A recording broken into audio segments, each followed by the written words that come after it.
Hello everyone, I'm just trying out a set of rules that I acquired probably a couple of years ago,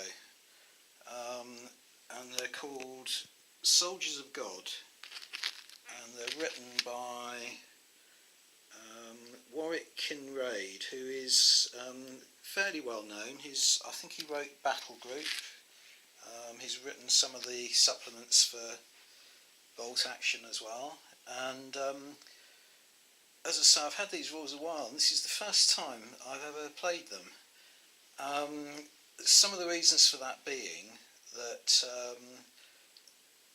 I've got quite a large, as you can see, I've got quite a large collection of figures for the Crusades, and these, if you hadn't realised, these are War Games rules for the Crusade period.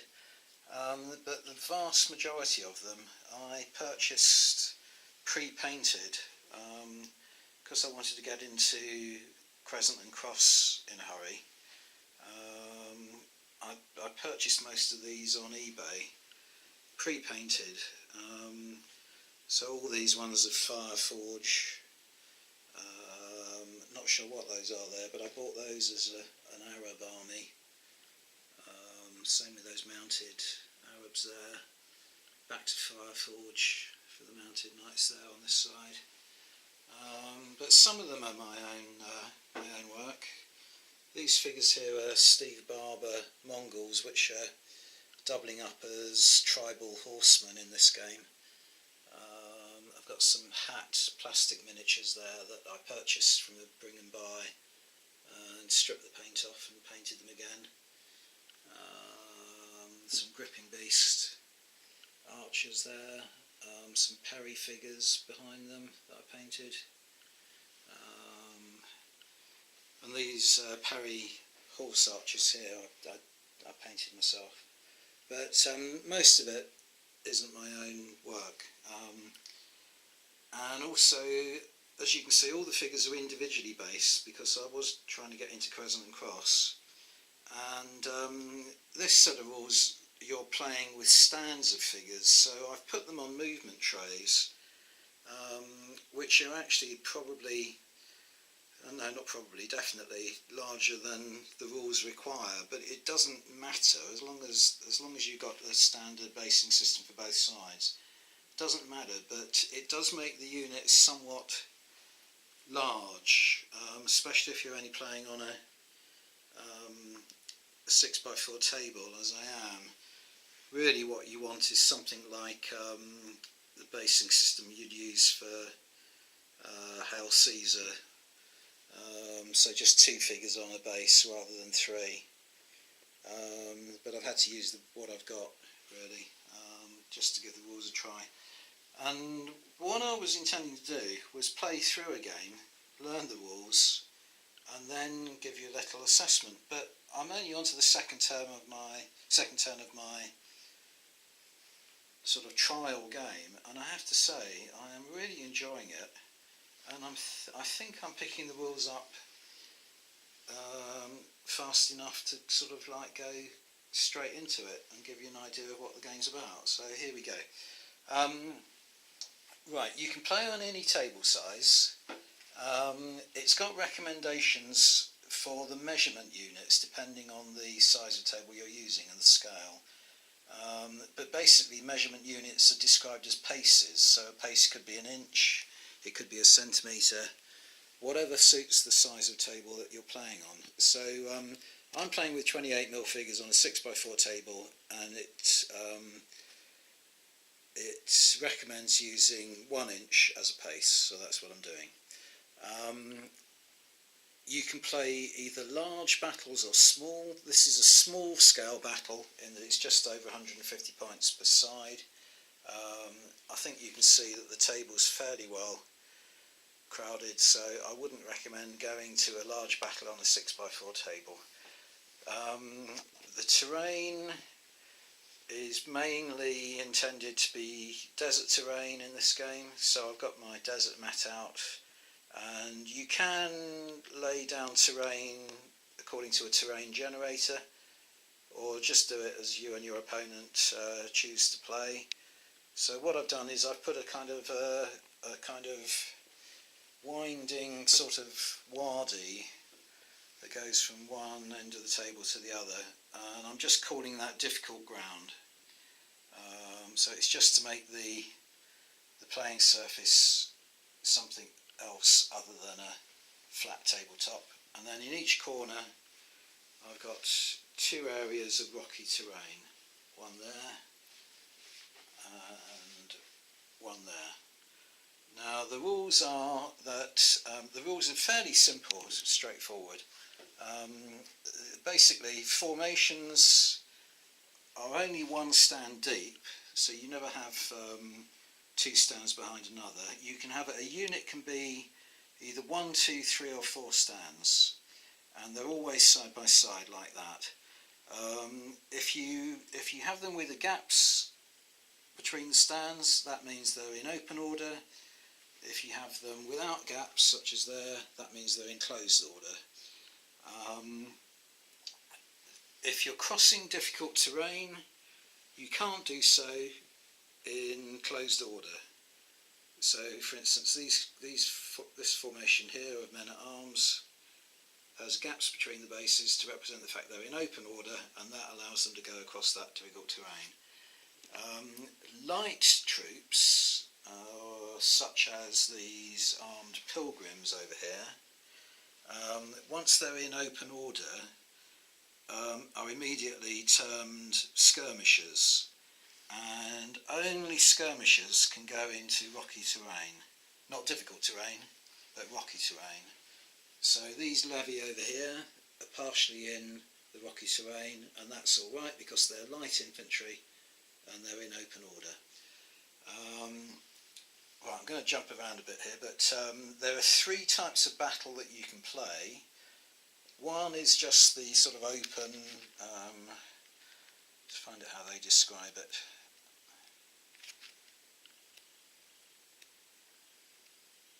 Give you a look at the pages of the book when I'm going. One is a field battle, yeah, so that's what I'm playing today. I'm playing a small scale field battle. But you can also play raids where one side is larger than the other and you're attacking the camp of the person. And really interesting, you can play sieges with city walls and so on, and siege machines. And I'm really looking forward to trying that out. I haven't got any suitable models or wall, but I think that's one of the kind of holy grails of wargaming, is having a believable and playable set of siege warfare rules. And just a very quick glance at it, looks to me as though it could well work. So I'd be interested in playing that one day. But anyway, I'm playing field battle, and you have to break your army up into 3 battles. So that is the medieval term for a kind of contingent of your army. So each of these, if we take the Crusaders over this side, this is my right battle, and then in the middle I have the centre battle, and over here I have the left battle. So you have a commander, 1, 2, 3, for each of the battles. The one in the centre is your principal commander, but I don't think he has any greater status in the game. I think if he's lost, it certainly has a greater effect on the army's morale, but other than that, you get them for free. You don't have to pay points for them, but you need 1 for each of the battles. You have to deploy at the beginning of the game in the appropriate area of the table. So as I say, I'm into the second turn, halfway through the second turn of this game, and so you haven't seen how I initially deployed, but I thought I would just leap straight into it and show you this. And also what you have to do, and I think this is a particularly interesting take on the rules, is you have to have at the beginning of the game a battle plan. So you can basically choose what you're going to do out of a list of options here. So for instance, I've got all-out attack, double envelopment, which is where the right and left battles go forward, as does the centre, but it's the right and the left that are attempting a kind of envelopment of the enemy. So the left is advancing a bit more cautiously. You've got right echelon attack, left echelon attack. They're all basically do what they say on the tin. General advance, which is a lot more cautious than an all-out attack. Advance and harry. Hold and harry, obviously that's a lot more cautious.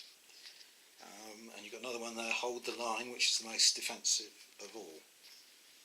Now, the game is card driven. So you have a stack of cards.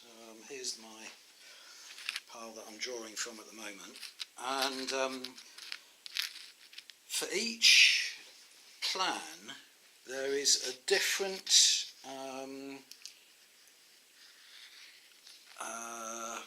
a different configuration of cards that you have to select at the beginning of the game that you apportion to each of the battles. So for instance, in this game,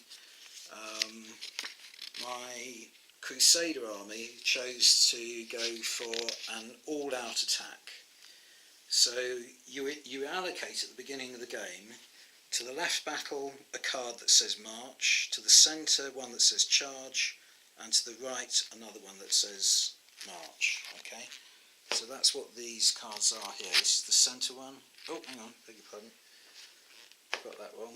I must have been doing, I was doing a general advance, I beg your pardon, where all three are march. Okay, so I've given a card to them, a card to the left battle, and a card to the right battle, and they all say march. And those cards stay with on the table and stay with those particular battles throughout the game. So you're not going to drastically be able to change the tactics. There is an opportunity to change your battle plan as the game goes on, but it's not easy to do. On the other side, if you look at the Saracens over here, I've gone for the, get it right this time, the double envelopment, okay, which is charge on the left and the right, and march in the middle. So we've got charge on the left, march in the middle, and charge on the right.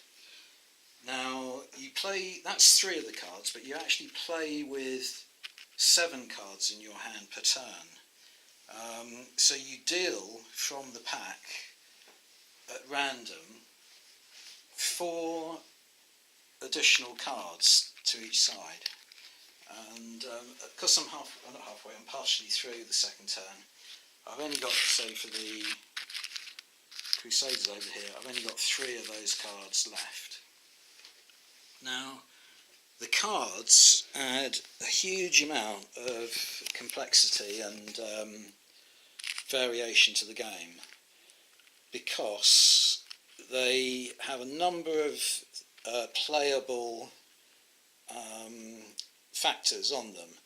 Each card is either going to be a melee card, a morale card, a movement card. You can tell from the very first, the top line, what it is. I think that's it. I don't think there's another category. There may well be, but we'll come to that in a minute. So in a melee, for instance, I think there are about 3 things that you can do. You can rally, you can challenge, which is what this card is, and you can do something else. Again, we'll probably come to that, no doubt, as I go through the game, show you. So there are variations. These are all coming up at random, remember, so you're not necessarily going to have the cards you want to play for your particular turn.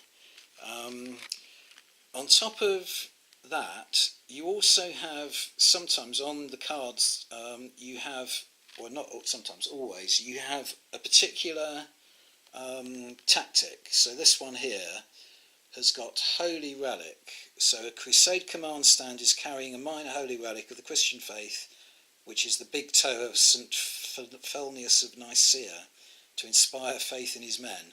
Roll a dice. On a 3+, the Crusaders' army morale total is increased by 1. And that's only playable, as you can tell from that symbol, by the Crusader side. A lot of them can be played by both, so there's one that could be played by either the Saracens or the Crusaders. There's one here that can only be played by the Saracens, and yet it's been apportioned to the right battle of the Crusader army. So in other words, that's a bit of a poor draw for the Crusaders, because they're never going to be able to use the special ability on that card. And also some of these card tactics, as you can see on this one, is a one-off, which means once it's been played, the card is removed from the game. In this case, it wouldn't be removed, but you'd have to remember that you'd played that once already and not play it again. But as it's on the wrong side anyway, that's not going to happen. Yeah, and I think what I'll do now is I'll carry on with the game and show you what's happening. So the most action that's taken place so far is that there's been an exchange of fire between these horse archers and the crossbowmen there, and every time that you don't save a hit, you have to take a disorder token. So at the moment these horse archers are doing quite badly because they've got 3 disorder tokens against the crossbowmen's 1. Similar kind of thing going on over here. These 2 cavalry units are in melee together. The Saracens have already got 3 disorder tokens. The Crusaders only 1. Now at the end of the turn, if you have more disorder tokens than you have stands, your unit routs, but there are ways of rallying it off during the turn. Let's see if I can find one. There's one here. The special tactic on this card says, God wills it, inspired by their faith, a single Crusader unit may remove all its disorder, and that is a one-off. So I could play that card to remove that disorder token, but I think that would be a bit of a waste. But that's the kind of thing you can do.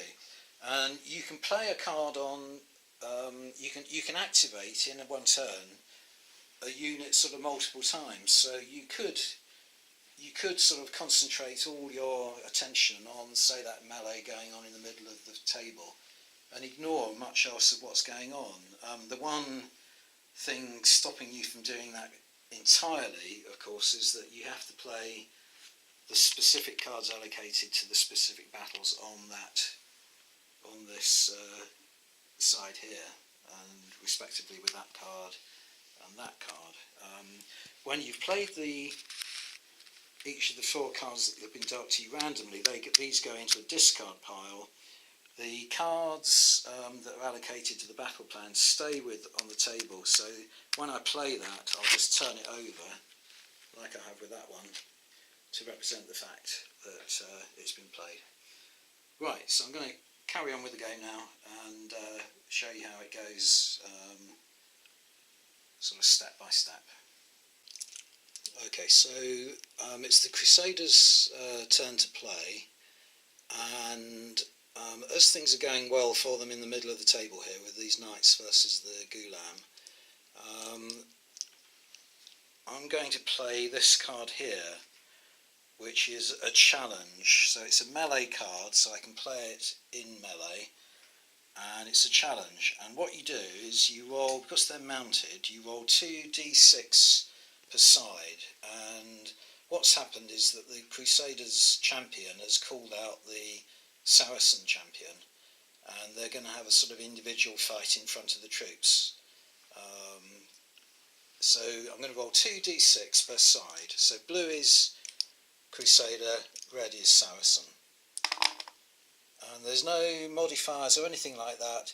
You pick the highest for each one, so the hasn't worked out as well as I was hoping it would for the Crusaders. The Crusaders have got 2 and the Saracens 6.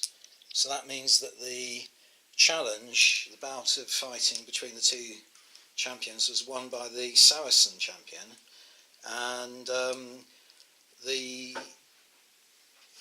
Crusaders now have to take a resolve test. Okay, so I drew up these army lists before the game began, and the Mounted Knights have a resolve of 4. So they need 4+ to pass the resolve. 4+, which they do, so they got away with it. Had they failed, they would have taken D3, a D3, dice 3 amount of disorder tokens, and because they're the I thought that was a good play, but it didn't work out. But because the Crusaders' resolve is better than the Saracens, there was actually a lot more chance that the Saracens were going to have to take D3 extra disorder. But it didn't work out. But that's basically the sort of decisions that you have to make with the cards. So now that challenge card has been played, I put that on the discard pack, and it's discard pile, and it's over to the Saracens now to play a card in their turn. Okay, so what the Saracens ideally would have liked would have been a card to allow them to rally off some of these disorder markers they've got on various units, but they don't have any in their hand. So what I've decided to play is this card here, which is a missile card, described as Advance, Loose and Retire. Now this card can only be played by a skirmisher unit, so I've got this unit of horse archers here, which are light cavalry, and they're in open order, so they classify as being skirmishers. So they are going to, they don't have to advance, they can do any of those 3, but they have to advance first, loose their arrows second, and retire third. So I am going to loose my arrows on these crossbowmen and then retire back, and they're allowed to retire back half their movement distance, which is 6 inches. Right, so you roll 1 dice per stand, so there are 4 stands there. Don't believe that there's a nice thing about this game. There are very few modifiers and so on. So I don't believe they suffer any penalties for the disorder markers. But I'm just going to check that.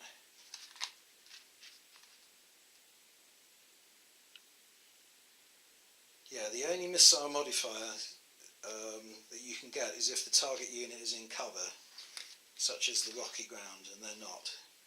So they need 3s to hit,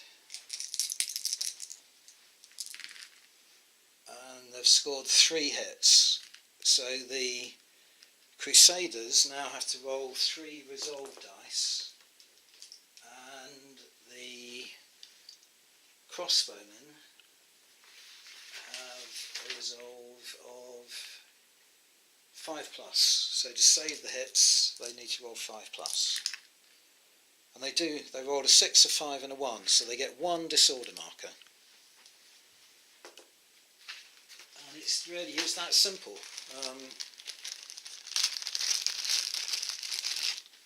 So they get a disorder marker, and now I can move these skirmishers back 6 inches, and the rocky ground, etc. has no effect on them because they're skirmishers. Just need to find the tape measure, which I've hidden somewhere. Oh, there it is, I can see it.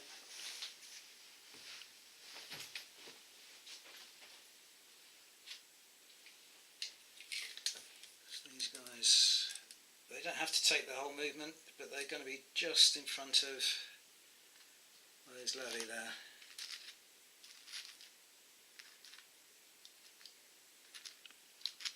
hopefully you're not allowed to measure distances, but hopefully I'm getting out of the range of those crossbows. Crossbow range is 10 inches. Yeah, it's close, and as I say, you're not allowed to measure, so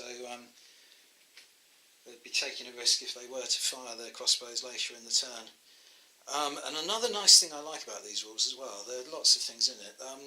If you have a unit of bowmen behind a friendly unit, you can fire over the top of them. You can't do it with crossbows, so that's more direct fire.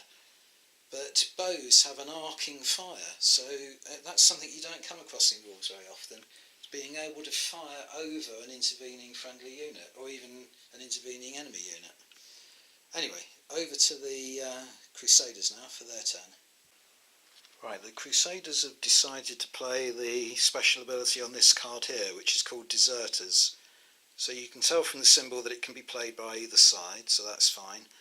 And essentially they can nominate an enemy unit of either levy or militia. And there just so happens to be a unit of levy there. They are Achdath Levy. And they have to pass a resolve test, which they can only do on a 6+. And if they fail it, they lose a stand, and the army's morale is reduced by 1.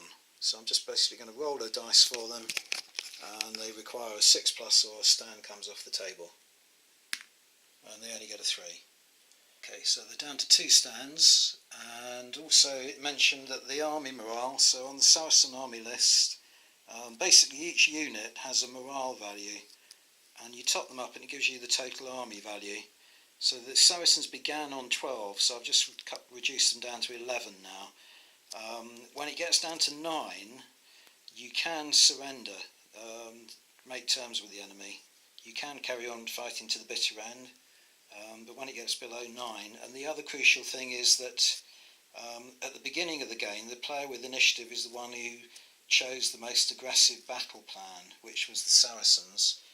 But from then on, it's the player whose army has the highest morale value, and at the moment the Crusaders are on 15. So the Crusaders have the initiative and go first in each turn until that comes down below the Saracens' morale value. Right, and so that card went into the discard pile, and now it's back over to the Saracens to play a card. Okay, the Saracens have chosen to play this card here, which is loose, which just means you can throw spears or javelins or fire, shoot off bows at the enemy, and these cavalry bowmen have got a range of 12, unlike the crossbowmen, which is only a range of 10, so I know that is safely within range. So they are going to have another shot now they're out of range of the crossbowmen at those guys there. And again, no modifiers for being over half range or that kind of thing. It's really straightforward and simple. So they've got 4 stands, 4 die roll needing 3s to hit. 2 hits. And the crossbowmen have to save those now. They have a resolve of 5. So they've got 2 hits to save. They save 1, not the other, so they get another disorder marker. I'll do this with one hand. I may have to turn the camera off if this looks really...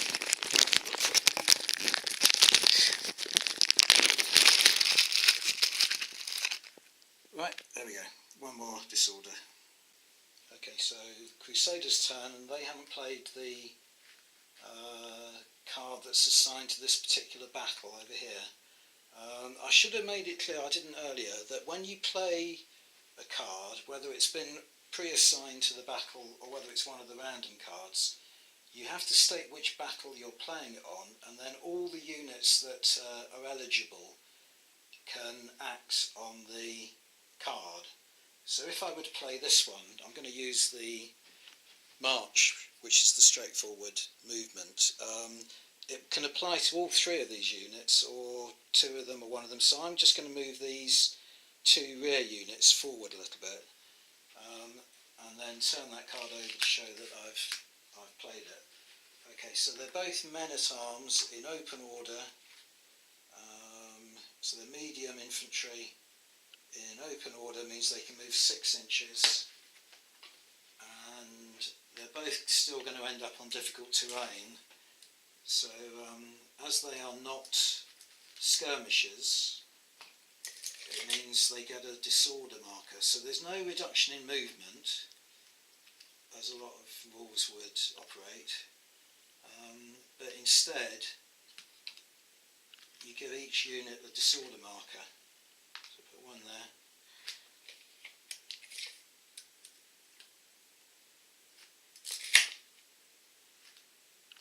And I'm also going to move the commander, because he is a unit in that battle.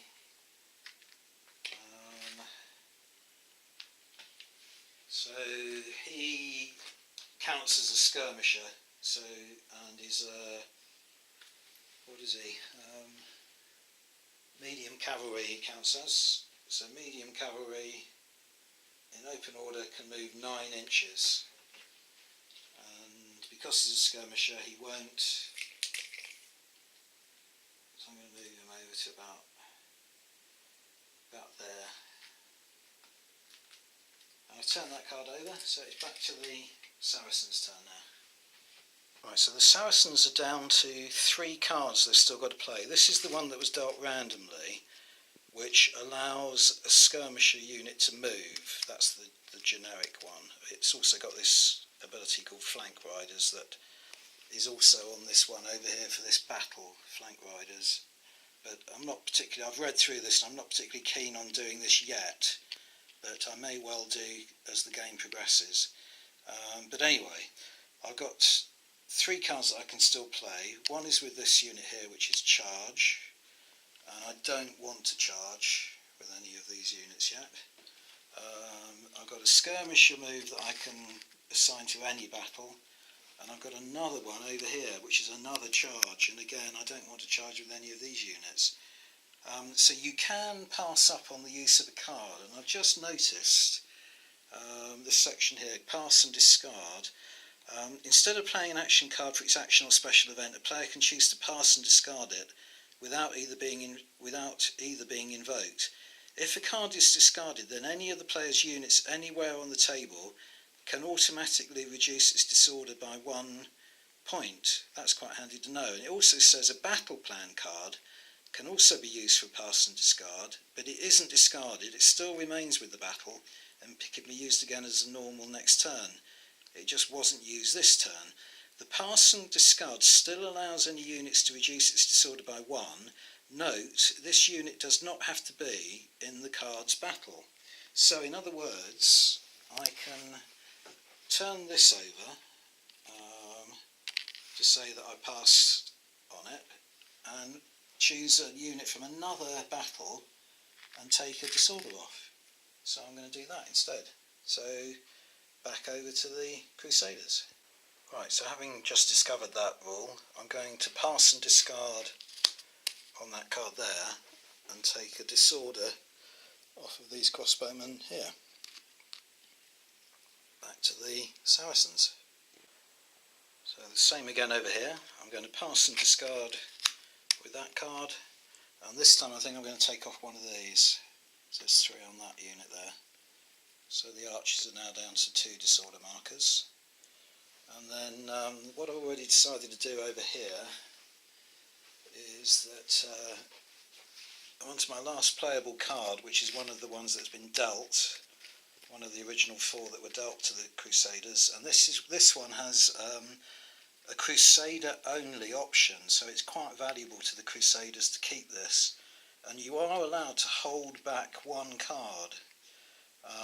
So I am going to keep this and hold it, so I'll keep it over on the edge of the table, tuck it underneath a bit of the scenery there, and it's a one-off card, so again it is useful to play it once in the game, and it will allow me to remove all the disorder markers from one unit when I play it. So that could be critical when the crunch comes later in the game. So I'm going to hold that.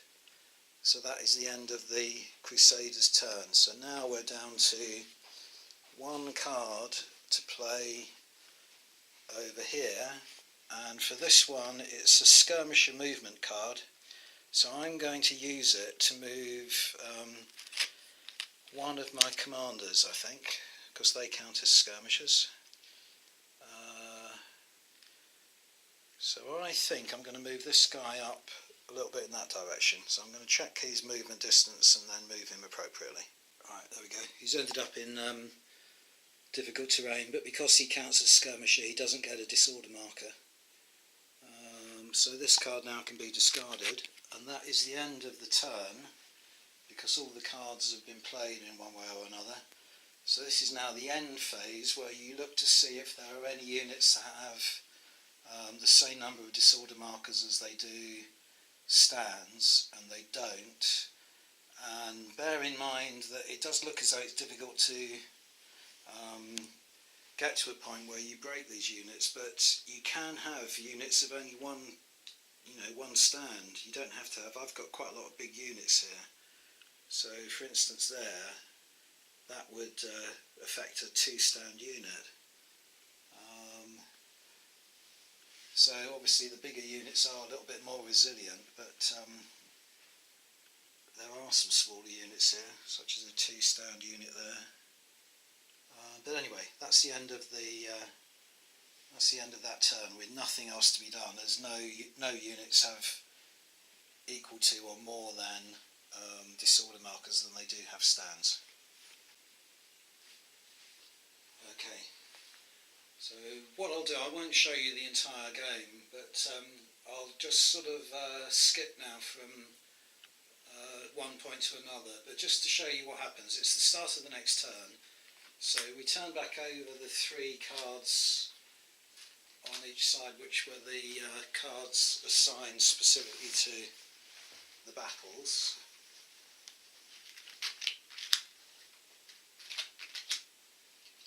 And then we deal from the pack 4 cards back to each side, but I'll have to remember that the Crusaders have held 1 card, so they're only entitled to have 3 cards.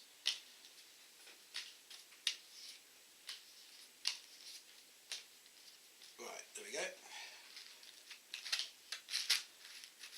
Normally the players would keep these to themselves, but because I'm playing solo, I didn't shuffle this deck very well. So all these 4 cards for the Saracens of Rally, which I suppose is useful, but it's a bit uneven. And the Crusaders have been dealt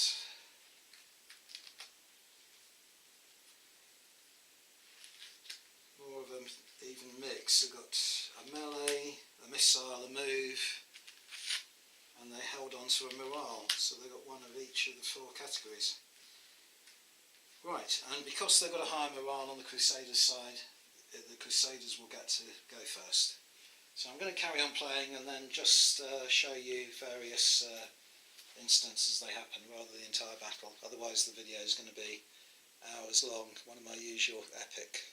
Sorry, one thing before I forget though that I did want to mention earlier is that I'd started playing the game before I started filming, and there had been these Crusader knights had charged into these Saracen cavalry, and they're armed both with lances and swords, and I very rarely see this in a war game set of rules, but they're only allowed to use their lances on the first charge into melee.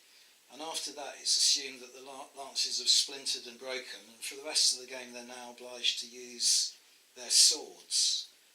And it's much easier to inflict a hit on a lance.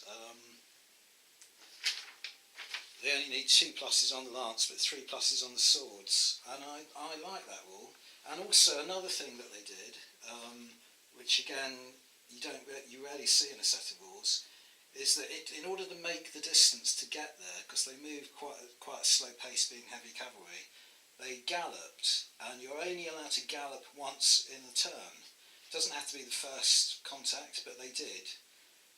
So they have both galloped and used their lances now, and the gallop gives them a disorder, which is how they ended up with that disorder in the first place. So there you are. There's another couple of nice little twists to the rules that gives it a kind of a more authentic feel. Right, so I'm at the end of the turn, I'm now in the end phase, and you can see this battle over here, the right battle of the Crusaders, has managed to advance quite well, regardless of the fact that it's supposed to be the Saracens that are having this sort of enveloping tactic.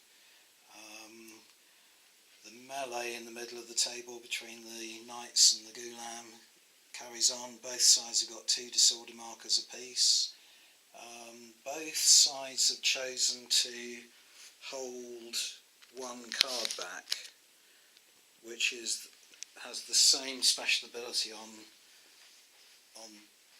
each card, but by a different name, which allows you to remove all the disorder markers from 1 unit, and they're one-off cards.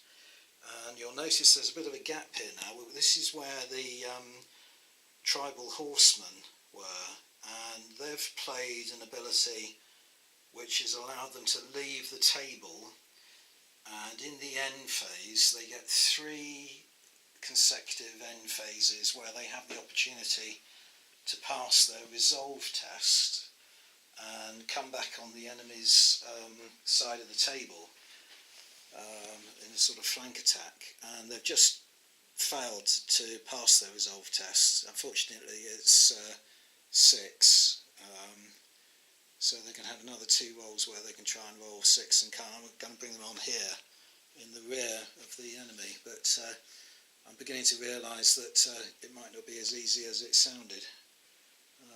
But anyway, I thought it would be an interesting card and tactic to play, and on with the next turn. Right, that's the end of another turn. The tribal horsemen have still failed in their attempt to come in the enemy's rear, so they've got 1 more chance and then they're effectively lost to the game and count as being routed. There's a bit of movement up on this flank here from the Saracens' point of view. This melee in the middle of the table continues. The Saracens are now on 3 disorder markers and the Knights 1. And the Crusader plan is to bring these units up in support. You can actually bring the commander in support as well. That's more or less what's happened over here. The levy have come through, interpenetrated the horse archers, but they're now confronted by a 4-stand unit of crossbowmen supported by a 4-stand unit of men-at-arms, and 1 unit can support in that way from the rear, and if they do so, they're 6s to hit. So they roll 4 dice needing 6s to hit, but it all counts. And these levy are only on, they've got 1 disorder, so they only need 2 more to come off the table. So yeah, I'm really impressed by these rules. I think they're quite, they've got a lot of flavour to them. There's a few things not quite sure of. For instance, it doesn't appear to me that you can have 2 units fighting against 1. So that's preventing me from bringing this commander up and joining the melee there. That doesn't seem to be allowed in the rules. And another odd thing that's just struck me is that this levy unit had 2 disorder markers, and I had a rally card which allows me to roll 2 dice, and I need a 6 because they got very poor resolve in order to remove either marker. 2 6s, both markers would have come off, but because of that pass and discard rule that I showed you earlier, I simply discarded the rally card and automatically got rid of 1 of the disorder markers. So the odds are far safer doing that than risking not having a success. Because had I not, then I would have been in the end phase with an equal number of disorder markers to the number of stands in the unit. So I don't think that works. That's a bit kind of gamey, really, doing it that way. But it seems a legitimate thing to do. Yeah, so I think they're a really good set of rules. They have a good flavour of difficulty negotiating. Like I'm having trouble getting this unit can't enter this area at all because only skirmishers can go in there, and they're medium infantry, which means even in open order they don't count as skirmishers.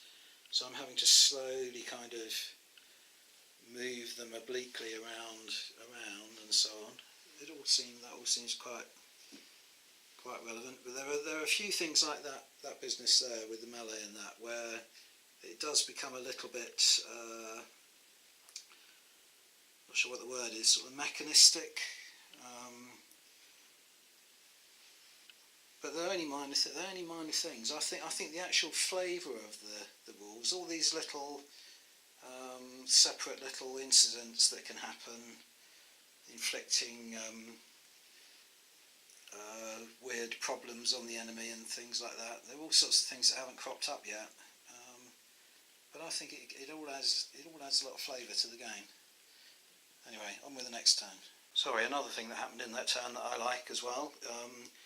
These crossbowmen are now in melee, so they can't use the loose command to shoot their crossbows, whereas these archers are allowed to shoot into the melee, but the first hit goes to the intervening friendly unit, and they have to pass the resolve test not to receive a disorder marker. And then any remaining hits go on the enemy unit. And I tried that and managed to inflict one disorder marker on my own troops and nothing on the crossbowmen.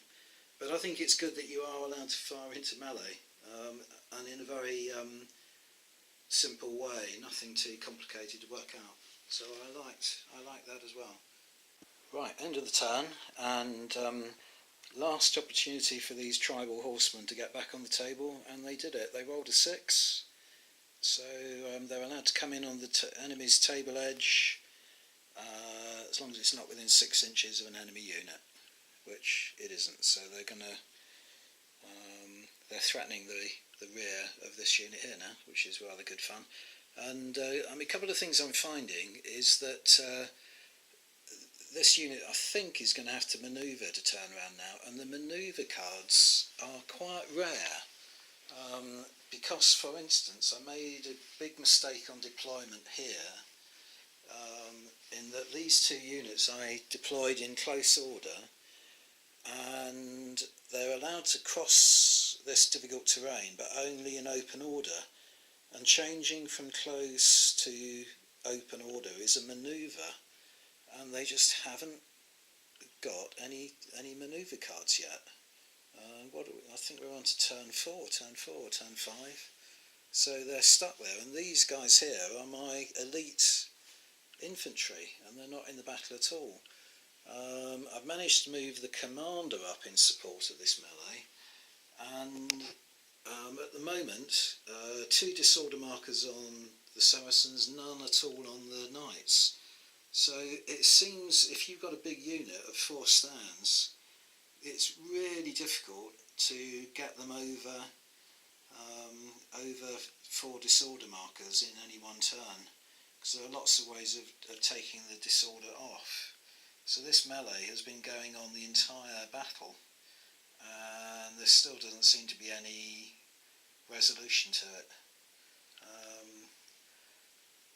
They're my thoughts so far, but that could. I found that there is a card called Fear, which you can play in melee, which allows you to place more disorder markers on the unit. So I've been trying that as well, but at the moment neither side seems to be inflicting any great harm on the other. It's just the continual slog, really, which I suppose is appropriate for a medieval battle. And same over here. This levy unit was looking a bit perilous, but it's got rid of both its disorder markers. Yeah, anyway, on to the next time. So this is quite early on in the turn, but I've immediately played this the right wing battles apportioned card, which is charge, and every single unit is able to charge, and this unit of 4 stands of Ghulam have made contact with the enemy commander.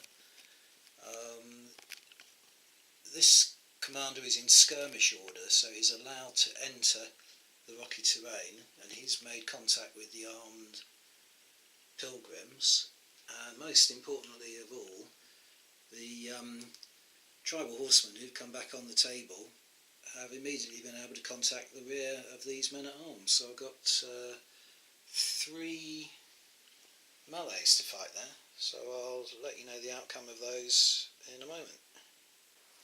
Right, well, I've carried out the 3 melees, and this is the most, I don't know if it's surprising or not, the tribesmen, the tribal horsemen, rolled 4 dice for 4 stands plus an additional 3 dice for attacking in the rear. So they were rolling 7 dice, needing I believe 4s to hit, because they can use lances in the first charge, whereas the men-at-arms were rolling just 4 dice, needing 5s to hit. And the men-at-arms rolled really well, the tribesmen rolled really badly, and then on top of that, the tribesmen rolled badly again on the resolve tests, and the men-at-arms rolled well. So the men-at-arms ended up with 1 disorder, whereas the tribesmen have got 3. So that seems a little bit unequal, considering it was a rear attack. But then I suppose you've got to take into account the quality of both of the troop types, plus the fact that once you're in a melee, you cannot carry out a manoeuvre. So unlike in a lot of other rules, these men-at-arms will not be able to turn around to face the enemy. So it will probably work out to the tribesmen's advantage in the long run. But that's one thing I am noticing about this, that the melees do continue, or they will continue for quite a long time. I mean, this melee, like that melee, could end up going on for quite a long time now, mainly because they're both big units of 4 stands. Over here, the Ghulam were using lances to begin with, and did very badly, only ended up in inflicting 1 disorder marker on that guy there, which, if he retains it in the end phase, will reduce the army's morale by 1. And over here, no result at all. So that melee is another one that might continue for quite some time. But at any rate, there's a bit of action going on now, which I'm quite pleased about. And also we've got, in the next turn, these archers here will be able to lend 1 dice requiring a 6, hitting on that. So I think this is going to work out in the Saracens' favour in the long run. Anyway, I'll carry on with the turn, and if anything more of note happens, I'll interrupt the play to film it. Right, end of the turn. Lots of disorder markers been rallied off, including I played a 1-off card that I've now put away so it can't be played again, to get rid of all 3 of those markers there. So this situation here now is looking promising for the Saracens. The bad news is over here, that there wasn't any way I could find of rallying off any more markers on this levy, and there are only 2 stands, so they now have a unit which has an equivalent number of disorder markers to the number of stands in the end phase, and that means that their army morale has gone down again. So it's gone down from 11 to 10. So that's not good, but it's not a disaster. And both sides, partly because both sides have held on to cards that are one-off cards that allow them to immediately raise the morale of the army by 2 points. So there's a kind of get out of jail card there for both sides. So unless something kind of, I can't see this game ending anytime soon, really. I've lost one stand in the whole game, which was a stand that came off of those guys there, which was a particular card that I played. And apart from that, and apart from the fact that there are certain units I just can't get into the fight, so I desperately need a manoeuvre card to put these into open order so they can cross this difficult terrain. So this could go on quite a while, but I'm determined to persist with it because I'm enjoying it. I like all the different nuances in the game, and I'm sure there are things like tactics that I haven't discovered yet that will help me. And over here, everything basically on the table, apart from a few isolated units, is either engaged in melee or supporting a melee. So it's just a matter of slugging it out now. So I'll carry on, but I'm unlikely to finish it before dark this evening, so I think it's one of those games that's going to carry on over several days. Let's see how it goes anyway. Thought I'd show you an example of how these cards can make the game really interesting. These are the 4 cards that were dealt to the Crusader side. In fact, one of them, this one here, was part of their, they held on to that from the last turn. But there's one here which is described as Mercenary Grievance, which I really like.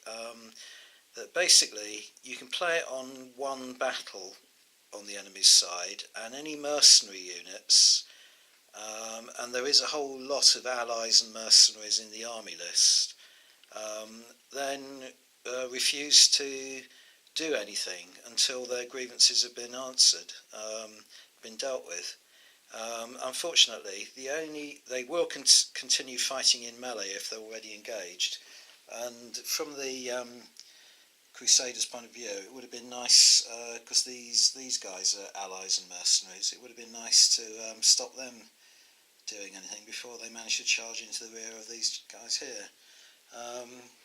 And there's another one here which is a similar one, Tribal Disloyalty, where the native Arab tribes have little loyalty to their local rulers. Play on an enemy battle, each tribal unit in the battle, which applies to them as well, must take a resolve test or gain a point of disorder as they start to consider quitting the field. Also, reduce the Saracen army's morale total by 1. Now that's significant because that will bring their morale down to 9, which is the point where they could consider quitting the field. So their morale might have deteriorated so badly without any losses really to speak of on the battlefield that they surrender the game in that respect. Have to think about that, but of course they have held on to a card over there in the corner, allowing them to bump their morale up by 2. So it probably forced them to play that. But I think I'm beginning to wonder whether that is the way that the games are resolved, through these cards rather than through any vast amount of losses actually on the battlefield in terms of stands coming off. It might be that all the casualties and so on and the morale isn't kind of reflected on the tabletop, but it is actually happening. Anyway, just thought I'd show you that. Right, I was wrong about that. These guys here aren't allies and mercenaries, but they are Arab tribes. So I could play that card on them, which is good, because that doesn't matter whether they're in melee. And as it happens, these horse archers are Seljuks from northern Turkey, so they are allies and mercenaries. So I will be able to use mercenary agreements on them. So I think I'm going to play it on them, and it will stop them taking any further action, such as anything. Okay, sorry about that, slight correction. Right, and another interesting thing that's happening, that all seems to be happening at once. This is the card that's been assigned to the centre battle of the Crusaders. So in other words, it's retained on the table throughout the game and played each turn. And it's got this special ability on it, which is proving quite damaging to the Saracens, which is Levy Panic. A single enemy unit rated as Levy is panicking in the face of the enemy. The Levitt unit automatically gains D6 points of disorder, and that can be played by the Christians. So I've been playing it quite a lot of the turns, rather than using this card on the centre battle to move them.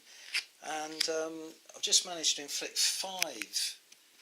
I rolled a 5, so this Levy unit here has now got, 7 disorder markers on them, which means that they've got more than double the number of disorder markers than they have stands, so they are in disarray, which means pretty much that they're finished unless I can rally those off. They can't initiate a melee, and they are in a melee, but they can't actually fight in it. But they can if this unit initiates the melee or the fighting. But they're pretty much finished unless they're going to come off the table soon. So there is the odd bit of damage beginning to show here and there. So I'm maybe taking back what I said earlier. Right, here we go. So there's quite a lot going to happen in this end phase now, this turn. Both sides played their cards to boost their army morale by 2 in that go. So currently the Crusaders are on a morale of 16 and the Saracens 11. But if you look at what's happened now, there are a lot of units that have got more than their more disorder markers than they have stands, so they're going to rout off the table. There's one there, Arab levy or Saracen levy. Finally here, the men at arms from being attacked in the rear. They're going to rout. Interestingly, this commander is going to rout as well. And you roll on a table. You don't just take a certain number of points off, you roll on a table depending on their quality and the dice roll that you roll. So it could be that the morale values in the army drop quite a lot. And then there are also quite a few here. There's one here, 4 disorder markers, 4 stands, so that's an automatic reduction of 1 to the army morale. I thought there was another one somewhere, maybe not. I might have imagined it. Oh no, there's one there, yeah, there's a commander there with one. So I'm going to toss all that up and see what it does to the morale. Right, so I've done the calculations, and it's ended up with the Saracens are now on a army morale value of 8, whereas the Crusaders lost an awful lot. They lost 5 points in that round, but they're still on 11.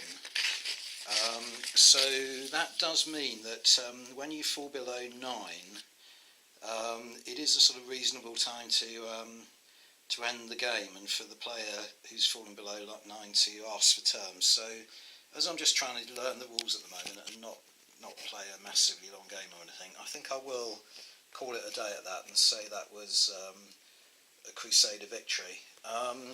All in all, I think they're a really good set of rules.